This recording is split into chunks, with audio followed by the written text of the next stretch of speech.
So tingnan muna natin yung mga sampin at saka basilan na mag 1 month old. Yan po yung aking mga Madre de Agua, para sa preparation kung magparami tayo ng mga manok. Makatipid tayo sa feeds. Kung mag-mix tayo niyan, kaso kaunti pa lang, magtanim tayo, dagdagan natin. Okay, so shout out pala no sa ating buyer, si Sir John Juan Lopez of Mintal, Davao City pa rin. Okay, so yung order niya, sampin at saka basilan na mag 1 month old ngayong katapusan. So ito sila, mag 1 month old itong ngayong katapusan. Ito yung ipapakita natin. Mga ano yan, sampin at saka basilan din yan. So dito tayo kukuha para sa kanya. Siyempre bigyan natin siya ng maganda na sisew, para pag lumaki ito ay mapakinabangan niya ng husto. So sampin, basilan, gusto ata niya 2 manok yung kanyang alagaan. Okay, 1 month old yung kanyang gusto, pero kumbaga nag-reserve na siya, pinareserva na niya at nagbayad na po siya ng kanina. Binayaran na niya itong mga sisiw na ito na kanyang binibili ni Sir John Juan Lopez. Davao City pa rin yung yung ating buyer. So yan, pipili lang tayo niyan sa katapusan.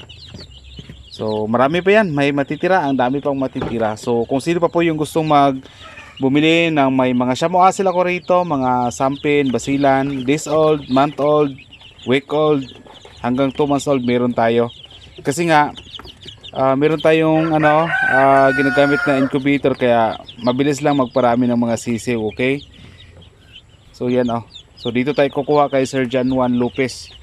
So ang bilis niyang nagbayad kanina, bayad GCash yung bayad.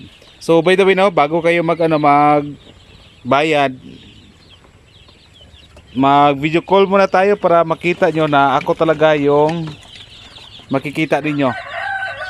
So ang ginagawa ko kasi, hindi ko pinabayad muna yung customer hanggat hindi nila ako makikita. Okay, para iwas sa mga panluloko. So yan, mag 1 month old ngayong katapusan din yan. Okay, so dito tayo kukuha rin ng mga sisiw niya. Pero duda ko doon sa kabila ko kukuha, kasi maraming magaganda doon ng mga basilan at saka sampin. Yan. So yan, ito mga pa to, 2 weeks old. Parang January 4. Ngayon is 12. Parang almost wala pang 2 weeks old pala ito, 1 week old mahigit pa. So doon tayo kukuha yung kanina, para kay Sir John Juan Lopez. Hindi tayo kukuha rito kasi insakto talaga na mag 1 month old yun.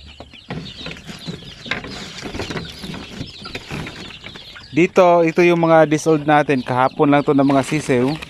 Galing po ito sa ating mga incubator yan, mga sampin, basilan.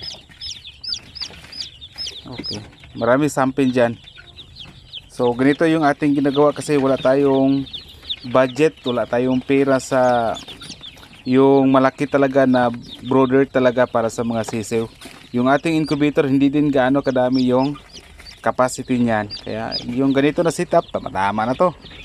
As long as mabuhay sila lahat, walang mabawas sa kanila, fights na. Kung kukuha pala ngayon si Sir John Juan Lopez na ito, mga 1 month old to, marami basilan, sampin. Dito marami dyan 1 month old, kaso katapusan siya, so doon tayo kukuha sa kabila. Dito ang dami nila, 1 month old, galing sa incubator po yan lahat. Okay, so sa iba na gusto pang bumili ng mga sampin, basilan, meron tayo. Pero meron akong pina-reserve dito, hindi ko magbawas dito ng konti lang yung ibawas ko dito na babae, kasi may taga-tagom na nagpa-reserve sa atin. Binayaran na din niya ako, so bilis din niyang nagbayad. At yan po, i-deliver natin din siya mga katapusan or the first week of February. Ito sila. Mag 2 months na to sila. Okay. Dito sa kabila, yan, nilagay ko lang dyan. Hindi yan para sa ano kasi hindi maganda. Dito, mayroong mga iilan na maganda dito. May sampin dito, dalawa. Yung malaki na, mga 45 days old. Ayun, oh. So, yan. So, kung sino pa po yung ano, gustong bumili ng, kung gusto nyo ng days old, pwede. Pero yung binabiyahe ko talaga, yung binabiyahe ko ay ano, mga month old para maka-survive talaga sila sa biyahe. So tulad ganyan, kung mag 1 month old sila ngayon katapusan, sa experience ko, sa mga 9 hours, 7 hours na biyahe, kayang-kaya to. Na ipapadala natin isakay sa bus. 9 hours. Kasi yung the last time na nagpadala ako sa Dipolog City, 9 hours mahigit yung biyahe eh. Tapos 1 month old na mga basilan. Pagdating doon, okay, nakasurvive yung mga 1 month old sa 9 hours na biyahe. So therefore ito, dito tayo kukuha. Kay sir, yung ating buyer today si Sir John Juan Lopez. Okay, of Mintal, Davao City. So doon natin ipadala yung mga sisiw niya sa katapusan. So at least nagbayad na siya dito mga sisiw. So hintayin na lang natin yung kanyang go signal para ipadala itong mga sampin at saka mga basilan ng mga sisiw. So singit na rin natin sa ating video today. So ngayon mag-load tayo sa sa ating incubator. Kasi kahapon mayroong bagong hatch. Ngayon naman meron tayong bagong isalang natin sa incubator. Para just in case kung mayroong maghanap sa atin ng mga sisiw or anumang edad, as long as meron lang available, ay para mapagbintahan din po natin.